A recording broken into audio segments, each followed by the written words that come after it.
ભરૂચ જિલ્લા શિવસેના દ્વારા અંકલેશ્વરના કાપોદ્રા પાટિયા પાસે મંગલમ એવન્યુ ખાતે ગુજરાત પ્રદેશ શિવસેના પ્રમુખ એસ.આર. પાટીલની અધ્યક્ષતા હેઠળ હિન્દુ હૃદય સમ્રાટ બાલા સાહેબ ઠાકરે અને ક્રાંતિકારી સુભાષચંદ્ર બોઝની જન્મજયંતિની ઉજવણી કરવામાં આવી હતી।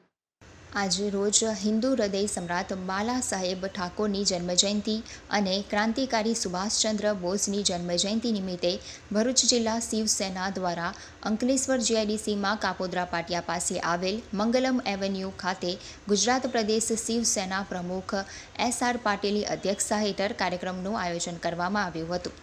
જિલ્લા પ્રમુખ મંગલસિંહ તોમર, જિલ્લા ઉપપ્રમુખ મનોજ શ્રીવાસ્તવ, સુનિલ પાટીલ, તાલુકાના સમાધાન પાટીલ, કિરણભાઈ પાટીલ, પંકજ ઓઝા, વિષ્ણુ નાયર, અજયસિંહ બળવંત યાદવ, એકનાથ સોનાવણે સહિત કાર્યકરો અને હિન્દુ સમુદાયો હાજર રહ્યા હતા। હિન્દુ હૃદય સમ્રાટ બાલા સાહેબ ઠાકરે અને ક્રાંતિકારી સુભાષચંદ્ર બોઝની જન્મજયંતિની ઉજવણી કરી હતી। સંવિધાન ગૌરવ અભિયાન સમગ્ર દેશમાં ચાલી